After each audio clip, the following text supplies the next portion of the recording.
2024 మార్చి నుండి ఉద్యోగ విరమణ పొందిన ఉపాధ్యాయులు, ఉద్యోగులకు రావాల్సిన పెన్షన్ బకాయిలు ఇంతవరకు చెల్లించకపోవడంతో అనేక ఇబ్బందులు ఎదుర్కొంటున్నారని రిటైర్డ్ ఎంప్లాయీస్ అసోసియేషన్ నాయకులు అన్నారు. సకాలంలో పెన్షన్ బకాయిలు రాకపోవడంతో ఆర్థిక సమస్యలు, అనారోగ్య కారణాలు, పిల్లల వివాహాలు చేయలేక, నెలవారీ కిస్తీలు కట్టలేక మానసిక క్షోభతో రాష్ట్ర వ్యాప్తంగా 74 మంది మృతి చెందారని ఆవేదన వ్యక్తం చేశారు. రిటైర్డ్ ఎంప్లాయీస్ అసోసియేషన్ సర్వసభ్య సమావేశం శుక్రవారం నల్గొండ జిల్లా కేంద్రంలోని పీఆర్టీయూ భవన్లో జరిగింది. కొంపల్లి భిక్షపతి అధ్యక్షతన జరిగిన ఈ సమావేశంలో అసోసియేషన్ నాయకులు మాట్లాడుతూ 30 నుండి 40 సంవత్సరాల పాటు ప్రభుత్వ ఉద్యోగ బాధ్యతలు నిర్వహించి అనేక పథకాలను విజయవంతంగా అమలు చేయడంలో కృషి చేసిన ఉద్యోగులు, ఉపాధ్యాయులు రిటైర్డ్ అయిన తర్వాత వారికి రావాల్సిన రిటైర్మెంట్ బెనిఫిట్స్ అందజేయకుండా తమ కుటుంబాలను ప్రభుత్వం రోడ్డుపాలు చేసిందని ఆక్రోశం వ్యక్తం చేశారు. తమ రిటైర్మెంట్ బెనిఫిట్స్ బకాయిల విషయంలో ప్రభుత్వం నిర్లక్ష్యంగా, నిర్దయగా ఉండటం సమంజసం కాదని అన్నారు. రిటైర్మెంట్ బెనిఫిట్స్ సాధన కోసం అనేక ఆందోళన కార్యక్రమాలు చేపట్టినప్పటికీ ప్రభుత్వం నుండి ఎలాంటి స్పందన లేకపోవడం బాధాకరమని అన్నారు. రిటైర్డ్ ఉద్యోగుల పెన్షన్ బకాయిల సాధన కోసం కామారెడ్డి ఎమ్మెల్యే కాటపల్లి వెంకటరమణారెడ్డి మార్చి 2వ తేదీ నుండి హైదరాబాద్ ఇందిరా పార్క్ వద్ద ధర్నా, నిరాహార దీక్ష చేస్తున్నారని, ఈ కార్యక్రమానికి రాష్ట్ర వ్యాప్తంగా సుమారు 20,000 మంది హాజరు కానున్నట్లు తెలిపారు.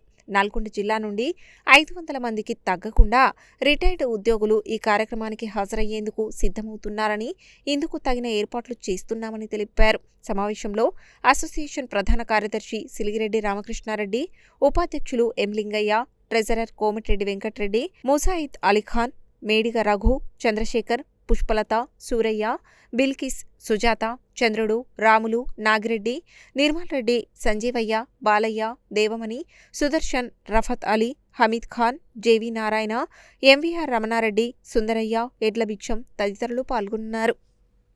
మార్చి 2వ తారీఖు నాడు ఇందిరా పార్క్ దగ్గర కామారెడ్డి ఎమ్మెల్యే వెంకటరమణారెడ్డి గారు మద్దతుగా పెన్షనర్స్ బకాయిలకు మద్దతుగా మరి రిలే నిరాదీక్షలు ఏర్పాటు చేసినందుకు గాను మనకు వారి మద్దతుగా రిలే నిరాదీక్షను మార్చి 2వ తారీఖున ఇందిరా పార్క్ దగ్గర విజయవంతం చేయడానికి రిటైర్డ్ అయినటువంటి ఉద్యోగ ఉపాధ్యాయులందరూ కూడా ఎక్కువ మొత్తంలో మన నల్గొండ జిల్లా నుంచి సుమారుగా 200 మంది తగ్గకుండా మరి విజయవంతంగా వెళ్ళి పాల్గొని విజయవంతం చేయాలని చెప్పి మరి అందరినీ కూడా విజ్ఞప్తి చేస్తూ ఉన్నా.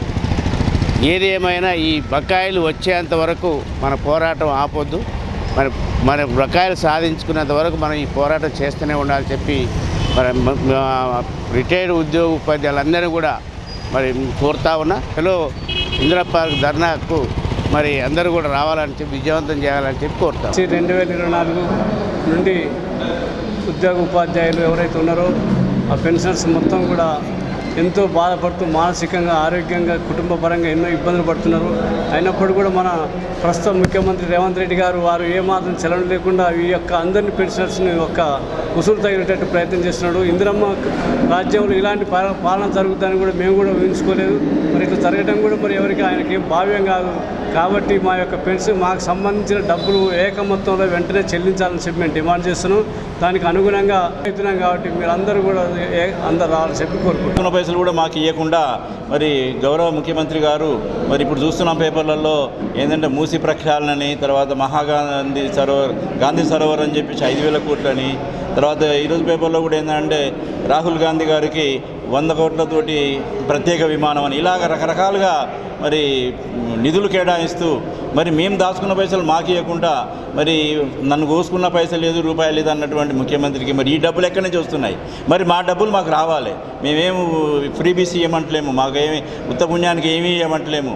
మేము జీపీఎఫ్గా, తర్వాత జిఏఎస్, ఫైనల్ మన లీవ్ ఎన్కాష్మెంట్ సెలవులు దాచుకోవడం, తర్వాత టీహెచ్జిఎల్ఐ ఇన్సూరెన్స్ చేసినటువంటి మా పైసలే